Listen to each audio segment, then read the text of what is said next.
The Chase Freedom Unlimited, Chase Freedom Flex, and Chase Sapphire Preferred make up one of the best credit card setups on the market today. We call it the Chase Trifecta. In fact, I have it myself right here. I just don't use it. And that's rather curious because it used to be my #1 setup of all time. So what happened? Allow me to walk you through my top reasons for letting this setup go and what I'm doing instead. The first main reason is that I don't use the partner benefits. For instance, on the Freedom Unlimited card, we have a benefit with DoorDash, another one with Lyft, and a third with Instacart. With the Freedom Flex, we have those same 3 benefits here at the top, but some additional ones here at the bottom. Another one from Lyft, also Fandango and ShopRunner. With the more premium Sapphire Preferred, we have similar benefits again that have been kind of taken up a level. For example, your subscription might last longer, but we also have again Lyft, DoorDash, and Instacart, but this time it also adds Peloton. And once more, similar benefits again with the most premium Sapphire Reserve card, this time with higher earning rates. I use Lyft maybe 1 or 2 times per year. I don't use Peloton, I don't use Instacart, I don't use DoorDash, I also don't use Fandango, and with ShopRunner, I have that through American Express. So no value for me, but other people of course may get good value out of some of these benefits to help them justify the annual fees. I have plenty of other credits to manage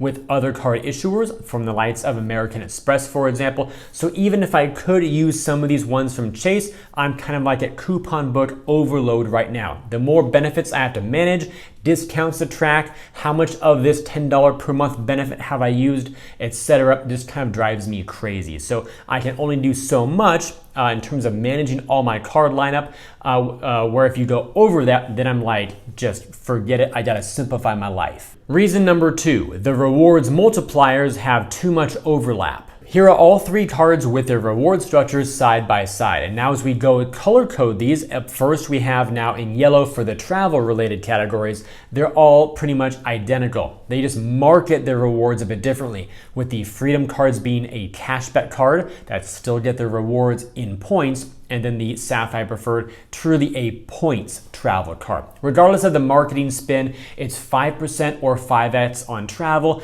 via the Ultimate Rewards portal. And then for the Lyft partnership that they have going on right now, it's 5% back on Lyft or 5 points per dollar. We've also got a lot of crossover with dining out at restaurants. So both of the Freedom cards, again, 3% cash back there or triple points. Same with the Sapphire Preferred with 3x there. And then among the 2 Freedom cards, we have identical categories for drugstores at 3%, now shown in the purple color on your screen. But what happens if instead you're using the Sapphire Reserve as part of your Chase Trifecta setup? Well, let's go ahead and swap that in now. We actually have even more overlap, just higher multipliers. So we got rid of the online grocery and the streaming on the Preferred. Now we've got pretty much all travel and food related categories on the Reserve. Now, in case you want to see both of these setups side by side, here you go now.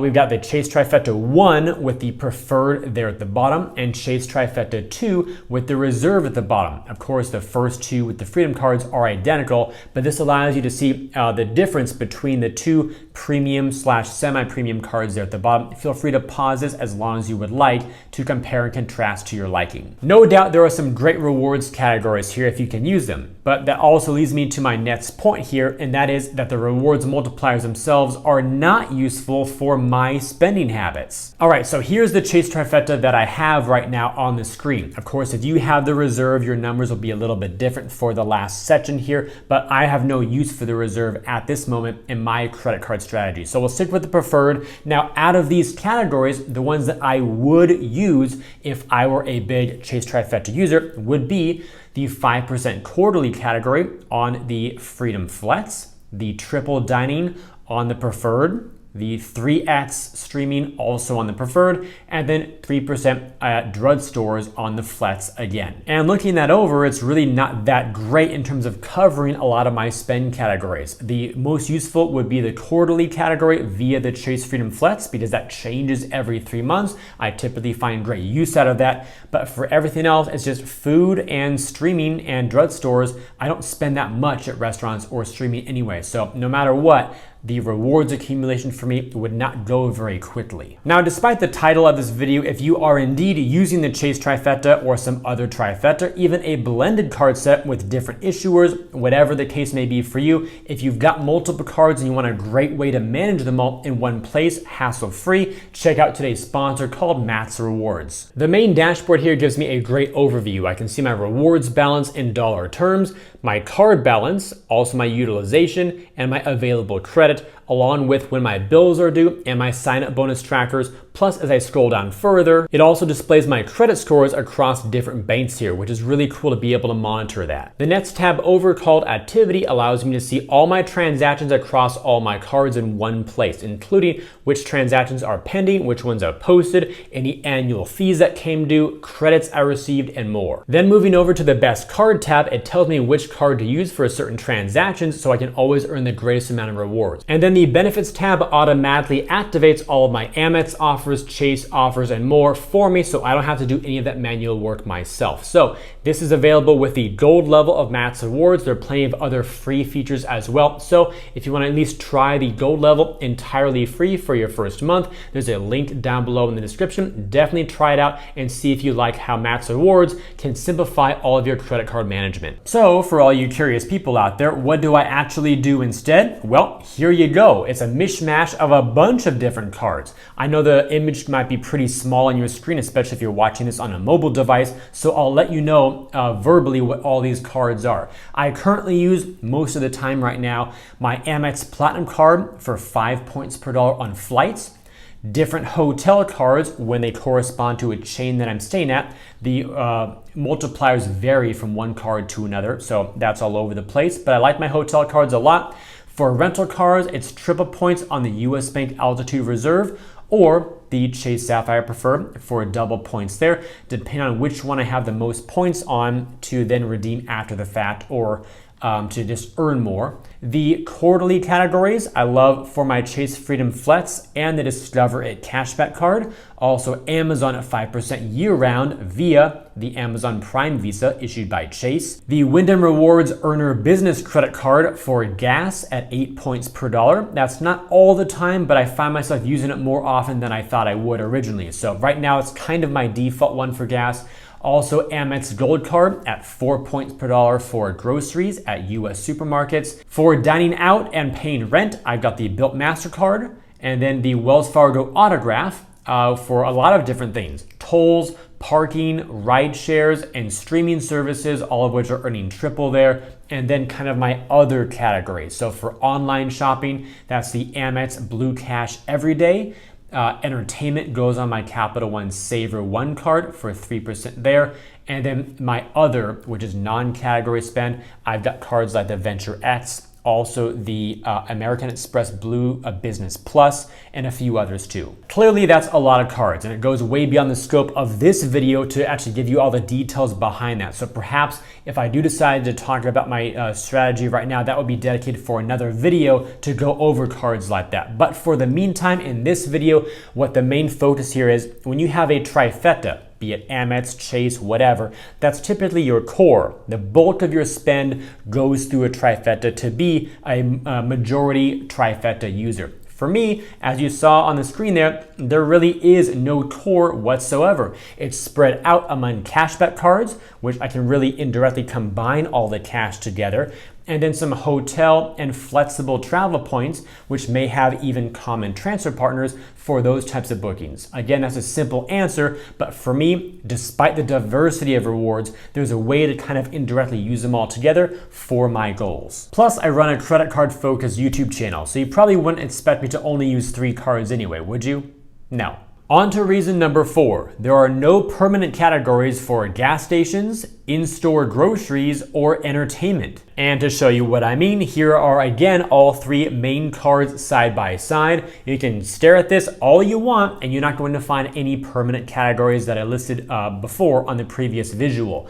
I will highlight though, funny enough, as I'm making this video in Q3, gas stations is actually a temporary category on the Freedom Flex. So I'm earning 5% there on that card. But once Q3 is over, the rest of the year, another 9 months, I will be earning just 1x, or I probably use the Freedom Unlimited for 1.5% on my gas, which for gas is not a great return. Also in green on the screen, you've got the triple online grocery category, excluding the likes of Target, Walmart, and wholesale clubs, so no Costco, none of that, which is typical anyway. Those are not going to be designated grocery stores. Those are either department stores or, again, discount stores, wholesale clubs, etc. But for grocery, for standard supermarket chains, I would love to be able to use the Sapphire Preferred for in-person shopping. I'm not one to go order online and have it delivered or go pick it up. Maybe that'll change in the future, but all I can say is that right now, I love going into the store,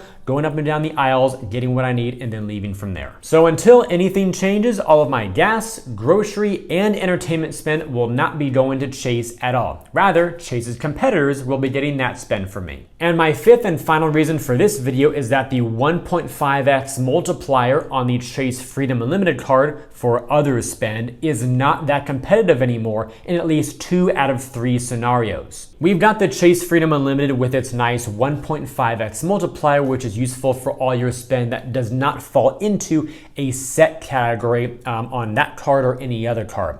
Let's even throw in the Chase Sapphire Preferred here for the 25% boost that you get, meaning your points are worth 25% more when you redeem them for travel via the Chase portal. That then gives you a 1.875% return on your spend in that 1.5x category, which is that bad? No, it's decent, but it's still not going to be that competitive. That's because I can get a guaranteed 2% return or better on cards like these, the Citi Double Cash, the Amex Blue Business Plus, and the Capital One Venture X. But what if you have the Sapphire Reserve for its 50% point boost for travel on the Chase portal? Well, let's put those here on the screen. The Freedom Unlimited combined with the Reserve, that gives you a 2.25% return on portal travel basically. So that is actually very good. And finally, for those of you who prefer a cashback driven setup, we can combine the Freedom Unlimited with either of these Sapphire branded cards for no additional boost here, but you get a 1.5% return due to no boost. So if we put all of these three now side by side, you can of course pause this as long as you would like, but it's pretty obvious that if you run the trifecta setup with the Sapphire Reserve, that's going to be your best bet for your guaranteed values for your redemptions at the 2.25%. And I know some of you out there are going to say, but what about transfer partners? Doesn't that make the 1.5x on the Freedom Unlimited way better when you move points to the Sapphire Preferred or the Sapphire Reserve and then transfer to Air Canada's Aeroplan program and do a huge flight internationally, and then you get like 5 cents per point?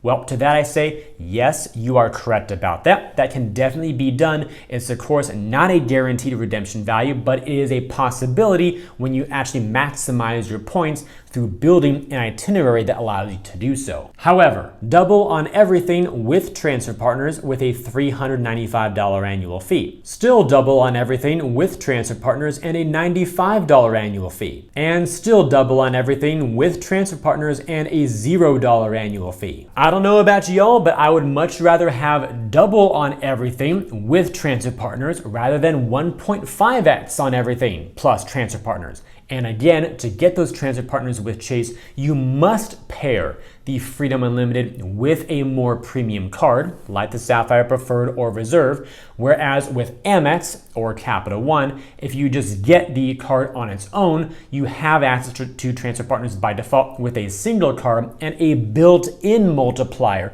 already earning double. So that concludes my rundown of why I'm no longer using the Chase Trifecta. The reason why I have it, in case you're still wondering, is because A, it's a leftover remnant setup of what I used to use in years past.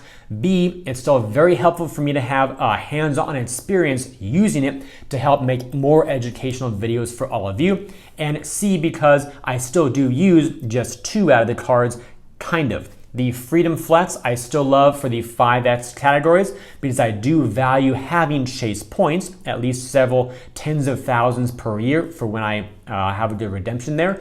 And then the Preferred, I just have open for access to transfer partners and the guaranteed 1.25 cents per point rate. So it's kind of like I just spend on one, use the other one to unlock more value, and that's pretty much it. But in terms of using a complete trifecta on the regular and having the bulk of my spend go through it, that's just not the case anymore. Is it a good setup? For the right person, absolutely. And this video is not meant to discourage you from pursuing it if it is right for you. I'm just showing you my reasons in terms of why right now it is not the most ideal setup for me. And with all that said, if you enjoyed today's video and believe it could benefit other people, then please help me get it in front of them by liking this video, subscribing to the channel, and turning on those notifications. Also, check out the links down below in the description area to earn some more cash back when you shop online through Rakuten, to sign up for Matt's Rewards, which is a great app to manage multiple credit cards, rewards, and benefits all in one place, and to view my site with some great credit card offers that I've organized into different categories to help you find the cards that you like best. I thank you all for watching today's video. I hope it brought you some great value. I look forward to seeing you in the next video, and while you're waiting for it to hit this channel, always remember that you are great.